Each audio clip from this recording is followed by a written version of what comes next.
চলে এসেছি আপনাদের কাছে একটা মাছের রেসিপি নিয়ে। খুব সুন্দর একটা সুস্বাদু মাছের রেসিপি নিয়ে চলে এসেছি। আর এটা সম্পূর্ণই আমার মানে মন থেকে তৈরি করা, অনেক কিছু মশলা দিয়ে, কিন্তু পরিমাণে খুবই কম মশলাপাতি, আর খেতেও খুব সুস্বাদু হয়েছে। দেখুন দেখতে কতটা সুন্দর হয়েছে, যত না দেখতে সুন্দর তার থেকে খেতেও খুব সুন্দর হয়েছে। তো এইভাবে একবার হলেও করে খেয়ে দেখুন। আমি এটা শিলং মাছ দিয়ে করেছি, আপনারা যে কোনো মাছ দিয়ে এইভাবে রান্নাটা করতে পারেন। আর এটা গরম গরম ভাতের সঙ্গে খেতে কিন্তু অসাধারণ লাগবে, দারুণ টেস্ট হয়েছিল। তো চলুন এটা আমি কিভাবে করলাম সেটাই আজকে আমি আপনাদের সঙ্গে শেয়ার করতে চাই। আর সেটার জন্য আপনাদেরকে যেতে হবে আমার ইউটিউব চ্যানেল কখনো সখনোতে। তাহলে চলে আসুন কখনো সখনোতে, দেখে নেওয়া যাক এটা আমি কিভাবে তৈরি করলাম। আশা করি আপনারা সকলে ভালো আছেন, সুস্থ আছেন। তো আমি আজকে আপনাদেরকে দেখাবো শিলং মাছের একটা আমার নিজস্ব তৈরি করা রান্না, সমস্ত রকম মশলাপাতি দিয়ে। তো দেখুন এখানে একটু নুন আর একটু হলুদ দিয়ে দিলাম, অল্প করে নুন দিলাম আর হলুদ দিলাম। তো মাছটা আমি প্রথমে নুন হলুদ মাখিয়ে ভেজে নেব। এটা নুন হলুদ মাখিয়ে রাখার দরকার নেই, আপনাদের হাতে সময় থাকলে রেখে দিতে পারেন, কিন্তু দরকার হবে না। তো এই মাছটা আমি আগে ভালো করে নুন হলুদ মাখিয়ে নিই, দিয়ে আমি এবার ভেজে নেব। এটা খেতে কিন্তু বেশ ভালো লাগে, একটু অন্যরকম স্বাদের হয়, বেশ ভালো লাগে খেতে। আর শিলং মাছটায় কাঁটা নেই, এই মাছটা খুবই ভালো মাছ, আমার খুব ভালো লাগে খেতে, একদম কাঁটা নেই। তো চলুন এটা এবার মাখানো হয়ে গেছে, আমি এটা ভেজে নিই। এরকম বন্ধুরা তেল গরম হয়ে গেছে, আমি আঁচটা মিডিয়ামে দিয়ে দিলাম। এবার আমি মাছগুলো ভেজে নেব।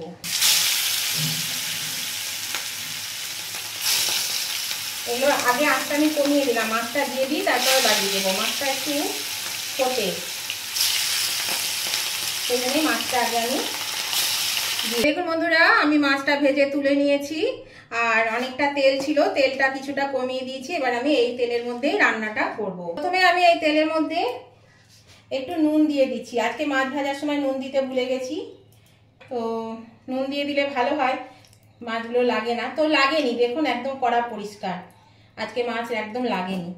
এর মধ্যে আমি 2 টুকরো তেজপাতা, 2টো শুকনো লঙ্কা আর হাফ চামচ পাঁচফোড়ন দিয়ে দিলাম। এবার আমি এর মধ্যে দিয়ে দিচ্ছি এখানে 2 টেবিল স্পুন পেঁয়াজ বাটা রেখেছি, পেঁয়াজটা দিয়ে দিলাম।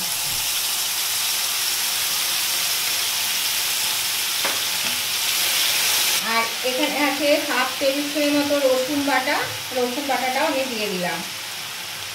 এবার একটু এটা কষিয়ে নেব, হালকা ভেজে নেব। আজকে আমি এই রেসিপিটা মানে পুরোপুরি আমার নিজের ইচ্ছা মতন আমি করছি। তার কারণ হচ্ছে আমি কোনো বইপত্র দেখিনি বা আমি কোনো কারো কাছে শিখিও নি। আমার ইচ্ছে হলো কী করে করবো ভেবে পাচ্ছিলাম না। তো আমি বললাম ঠিক আছে এইভাবে করি না, কেমন হয় খেয়েই দেখবো। তো খেতে খুব ভালোই হয়েছিল। এখানে আদা বাটা হাফ চামচ দিয়ে দিলাম। মশলা কিন্তু খুব কম দিচ্ছি, মশলা খুব কম দিয়েই আমি রান্নাটা করব, মশলা খুব কম দেব। তো এর মধ্যে আমি অনেক কিছুই দিচ্ছি, দেখতে থাকুন আপনারা, তাহলেই বুঝতে পারবেন। আর এই মাছটা একদম কাঁটা নেই, আমার খুব ভালো লাগে এই মাছটা খেতে, খুব মানে কাঁটা নেই, খুব কম কাঁটা, আর খেতেও আমার বেশ ভালো লাগে। সেই জন্য এটা আমি তেলে পরে মাঝে মাঝে নিয়ে থাকি।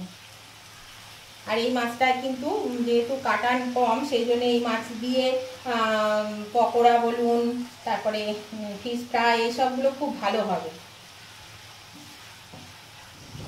তো দেখুন এটা ভাজা হয়ে গেল। এর মধ্যে দিয়ে দিচ্ছি আমি এখানে একটা বড় সাইজের টমেটো কেটে রেখেছিলাম, টমেটোটা আর দিয়ে দিচ্ছি নুন, টমেটোটা যাতে তাড়াতাড়ি সেদ্ধ হয়ে যায়। টমেটোটা একটু ভালো করে এবার নেড়ে চেড়ে ঢাকা দিয়ে দিচ্ছি। এটা আমি মিনিট 5 জন্য ঢাকা দিয়ে দিলাম, টমেটোটা সিদ্ধ হওয়া অবধি। এরকম বন্ধুরা আমি ঢাকাটা খুলে দিচ্ছি। টমেটোগুলো কিন্তু সেদ্ধ হয়ে গেছে, এই দেখুন টমেটোগুলো সেদ্ধ হয়ে গেছে। আমি ঢাকা খুলে দিলাম, একটু নেড়ে দিলাম। এবার আমি এর মধ্যে কিছু মশলা দিয়ে দেব।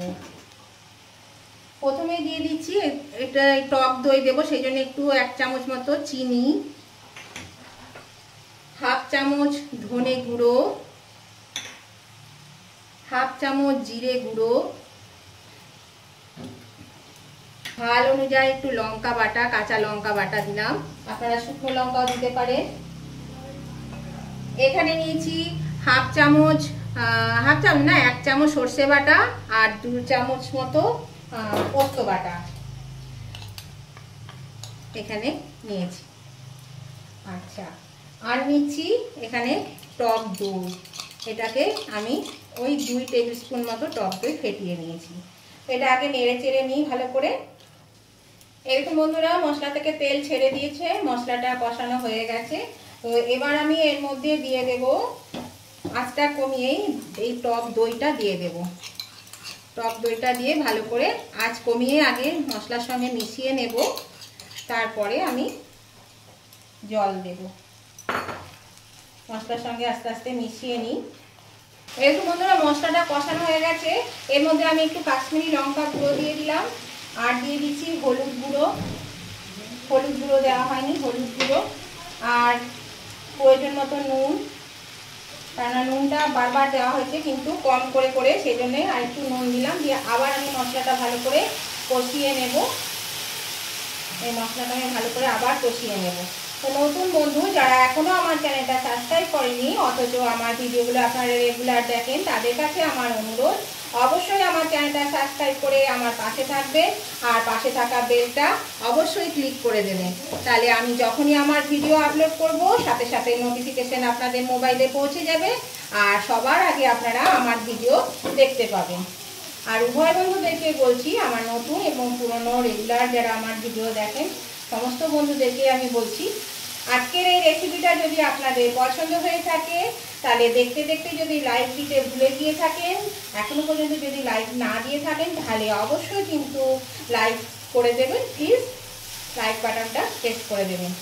আপনাদের একটা লাইক আমাকে এগিয়ে নিয়ে যেতে অনেকটা সাহায্য করে। আর আপনাদের বন্ধু বান্ধব আত্মীয় স্বজন সকলেই যাতে পেয়ে যায় তার জন্য কি করতে হবে, প্রচুর পরিমাণে শেয়ার করে দিতে হবে, তাহলে সকলেই এই রেসিপিটা পেয়ে যাবে। আর আপনারা অবশ্যই কিন্তু আজকে রেসিপিটা আপনাদের কেমন লেগেছে সেটা জানানোর জন্য কমেন্ট করতে ভুলবেন না। ভালো মন্দ যাই হোক না কেন কমেন্ট করবেন, তাহলে আমার ভালো লাগবে। আপনাদের মিষ্টি মিষ্টি কমেন্টগুলো আমার কিন্তু ভীষণ ভালো লাগে, আর আপনাদের ছোট্ট ছোট্ট মিষ্টি মিষ্টি কমেন্টগুলো আমাকে পরবর্তী রেসিপি বানাতে অনেকটাই উৎসাহিত করে, সেই জন্যে কমেন্ট করতে ভুলবেন না। তাহলে বন্ধুরা, নতুন বন্ধুরা অবশ্যই সাবস্ক্রাইব করে পাশে থাকবেন, আর উভয় বন্ধুরা লাইক শেয়ার কমেন্ট করতে একদম ভুলবেন না। অবশ্যই লাইক শেয়ার কমেন্ট করবেন। বন্ধুরা কথা বলতে বলতে দেখলেন এখানে আমি অল্প একটু পেঁয়াজ কুচি, মানে 1 টেবিল স্পুন মতন পেঁয়াজ কুচি ছোটো ছোটো করে কাটা আমি এর মধ্যে দিয়ে দিলাম, আর দিয়ে দিলাম নুন আর হলুদ দিয়ে আমি মশলাটা ভালো করে কষিয়ে নিচ্ছি। এই মশলাটা একটু কষিয়ে নেব। এখন বন্ধুরা মশলাটা কষানো হয়ে গেছে আর তেলও ছেড়ে দিয়েছে, একটু শুকিয়ে গেল। আমাকে গ্যাসটা একটু বন্ধ করতে হয়েছিল, আমার ভিডিওটা এত গরম হয়ে গেছিলো ক্যামেরাটা যে বন্ধ হয়ে গেছিলো, সেই জন্য আমাকে একটু বন্ধ করতে হয়েছিল, সেই জন্য তেলটা টেনে নিয়েছে পুরো। তো এর মধ্যে আমি সর্ষে পোস্ত বাটার জল আর দইয়ের জলটা দিয়ে দিলাম। এবার আমি এটাকে ভালো করে আর একটু ফুটিয়ে নেব, আরও জল দেব, আরও একটু জল দিয়ে দেব। এরকম বন্ধুরা পরিমাণ মতন জল দিয়ে দিয়েছিলাম, আর ওটা ফুটে গেছে ঝোলটা। এটা খুব বেশি কিন্তু ঝোলও হবে না পাতলা, আবার একদম গা মাখাও হবে না, এরকমই থাকবে, কারণ আমাদের একটু ঝোলের প্রয়োজন হয়। তো যেহেতু একদম ঝোল করছি না সেই জন্য একেবারে গা মাখাও করবো না। এবার আমি এর মধ্যে দিয়ে দিচ্ছি মাছগুলো দিয়ে আমি একটু ফুটিয়ে নেব। তো দেখুন এইভাবে করে একবার খেয়ে দেখবেন, দেখবেন ভালো লাগবে। এটা যে কোনো মাছেই করা যায়, আমি এই মাছটা দিয়ে করলাম তাই, কিন্তু এটা যে কোনো মাছ দিয়েই করা যাবে। এবার এটা দিয়ে আমি একটু 3-4 মিনিট ফুটিয়ে নেব, তাহলে মাছের মধ্যে ঝোল মশলা এগুলো সব ঢুকে যাবে ভালো, মাছটার মধ্যে সেদ্ধ হয়ে যাবে ভালো, খেতে ভালো লাগবে। আমার কাছে বন্ধুরা ধনেপাতা নেই, যদি ধনেপাতা থাকে তাহলে ধনেপাতা দিয়ে দেবেন, একটু ধনেপাতা ছিটিয়ে দিলে খেতে কিন্তু খুবই ভালো লাগবে। এর মধ্যে আজকে আমার কাছে ধনেপাতা নেই, সেই জন্য আমি ধনেপাতাটা দিতে পারলাম না। তো নতুন বন্ধুরা অবশ্যই সাবস্ক্রাইব করে আমার পাশে থাকবেন, আর পাশে থাকা বেলটা অবশ্যই ক্লিক করে দেবেন। আর উভয় বন্ধুরা কিন্তু লাইক শেয়ার কমেন্ট করতে ভুলবেন না, অবশ্যই লাইক শেয়ার কমেন্ট করে দেবেন। আজকের রেসিপিটা আপনাদের ভালো লেগে থাকলে অবশ্যই প্রচুর প্রচুর পরিমাণে শেয়ার করে দেবেন। দেখুন এটা ভালো করে ফুটে যাক, 2-3 মিনিট ফুটলে আমি নামিয়ে নেব।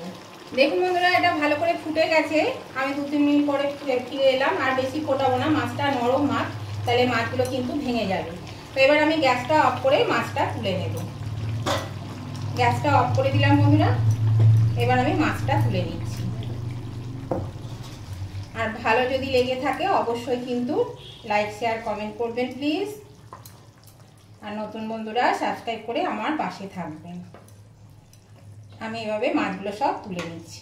এই দেখুন বন্ধুরা আমি মাছটা নামিয়ে নিয়েছি। দেখুন কালারটা কত সুন্দর হয়েছে, আর খেতেও কিন্তু খুব সুন্দর হয়েছিল। দেখতে না যত সুন্দর, তার থেকে খেতেও খুব সুন্দর হয়েছিল। অবশ্যই এইভাবে করে খেয়ে দেখবেন বন্ধুরা একবার হলেও। যে কোনো মাছ দিয়ে কিন্তু এটা করে খাওয়া যাবে। এইটা যে এই মাছটাই দরকার তার কোনো মানে নেই, যে কোনো মাছেই কিন্তু করে খাওয়া যাবে।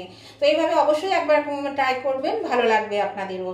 তো বন্ধুরা আজকের মতো রেসিপিটা আমি এখানেই শেষ করলাম। আবার আমি নতুন ধরনের রেসিপি নিয়ে চলে আসবো আপনাদের কাছে। ততদিন আপনারা ভালো থাকুন, সুস্থ থাকুন। তাহলে টাটা, বাই বাই।